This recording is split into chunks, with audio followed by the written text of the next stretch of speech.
This is Hamzah Alameen for Crisis Recovery Network, and we're looking at conduct disorder today and its relationship, especially, of course, to youth, which is our interest in this particular discussion. Okay, when we look at the diagnostic criteria for conduct disorder, we see that there must be a repetitive and persistent behavior, negative behaviors, which usurp the rights of others. They cause harm and they're aggressive to people and animals. They're often bullies and they threaten and intimidate others and initiate physical fights. May have had a weapon, but the important aspect that I want you to pay very close attention to is the fact that there must be a satisfaction of multiple aspects of the diagnosis. So, in other words, there must be a presence of 3 or more of the following criteria, and in the last 12 months. So, this is very important, and one criteria at least in the last 6 months. So, this is a very important aspect of the diagnosis. The criteria requires some aggression to people and animals, and they will have a problem socializing because of this. And this is also a cultural aspect. Destruction of property. This criteria is related to things like setting fires and arson, destruction of any type of property, deceitfulness, theft, breaking into houses, burglary, stealing and illegally obtaining good, telling lies in order to avoid obligations, and seeking things that benefit them. Usually they steal, oftentimes steal trivial things without value, without confronting a victim. So this is the diagnostic for this category. Next we have serious rule violations, stays out without permission, these type of things. They're crossed with their parents. It's conduct disorder. They refuse to do their chores and obey what their parents require of them, even though they're in a sound, structured environment. They're acting in such a way that they're causing disruption in the family system, their school functioning, and other types of social relationships and economic relationships. So if you notice, there's a rule out for the age 18 for antisocial personality disorder, and the coding criteria is based upon whichever particular diagnostic section that is appropriate based on age and incidence, and whether or not the occurrence is mild or of more severe type of conduct. This particular criteria can be broken down into 4 sections, and we have aggression, destruction of property, breaking the rules, and social disturbances, which are quite often the case. And what's required for this particular criteria. These are the components of conduct disorder in such a way that the hope is that it's relevant across the multicultural spectrum of America. Nevertheless, this isn't the case. There are incidents where we have to look at this thing region by region and group by group in order to determine how heavy and how strong these symptoms are. Now we're talking about the spectrum of the disease. It's dependent upon, in terms of criteria, the age of onset and the severity level, moving from medium to mild to severe. Okay, here's a good topic: stigmas and myths related to conduct disorder. They believe these children are evil, they're possessed, that they have some type of spirit inside of them, or that their biological disease, oftentimes, or disorder, is caused by some type of supernatural event or some innate evilness that resides in them, that they were born with, that they have some inner evil or demon that needs to be exorcised.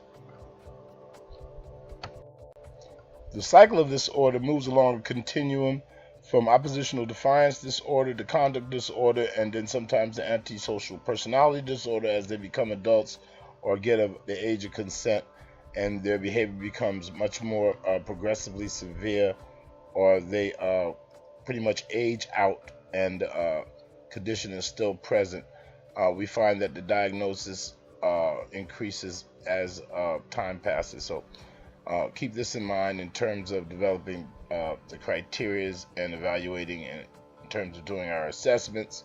This will be critical.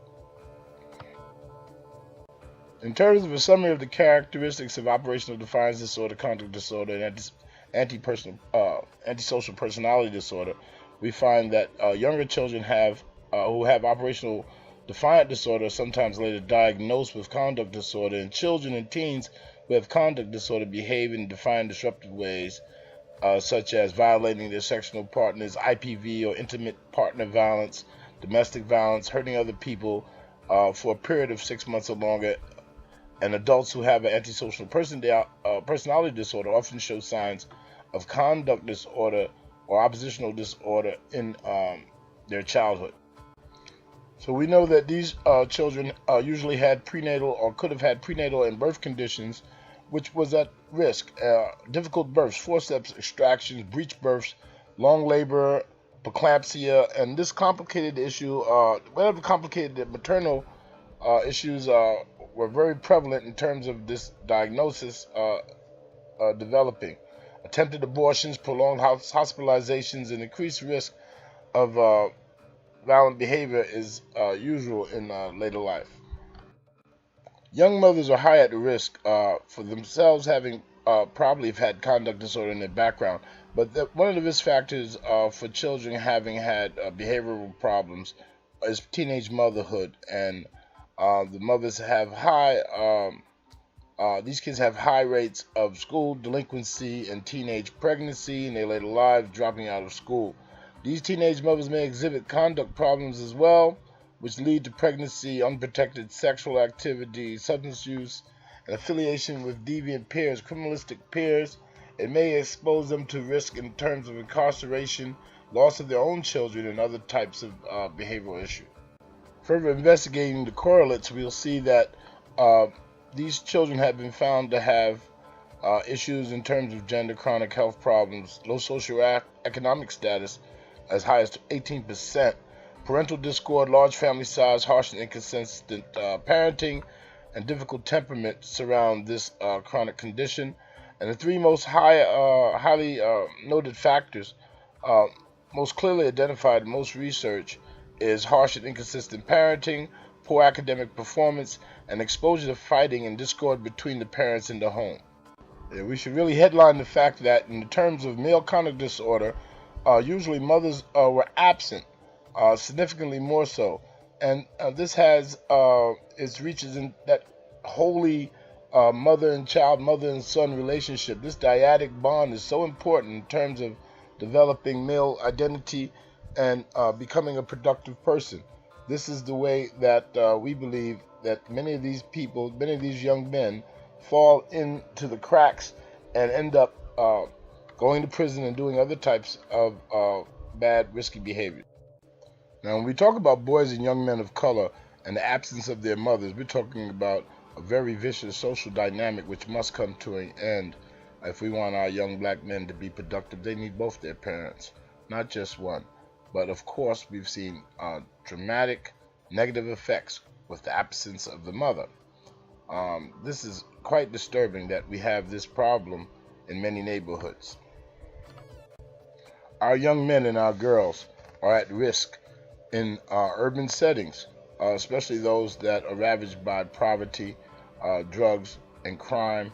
And I would like to specifically speak about IPV, intimate partner violence, those children who have witnessed such events in their homes. This increases their risk for have conduct disorder and other oppositional defiance disorder, antisocial personality disorder as they move along the life cycle. The continuum of violence is replicated in a cyclical fashion in their families, and it's an ongoing problem, like a revolving door, that we find these people have these issues from generational perspectives. As they progress, it becomes quite more devastating in its impact. Black youth and young men of color have particular problems in terms of the urban violence and the drug culture that has, especially the heroin epidemic. that is dominating at the particular time at epidemic proportions. Areas like Newburgh, New York, Newark, New Jersey, New York City, West Coast, all these places are being ravaged. Baltimore, Detroit, Chicago. Something has to happen, end has to come to this if we're going to have a generation that can succeed. Thanks once again, and have a blessed day.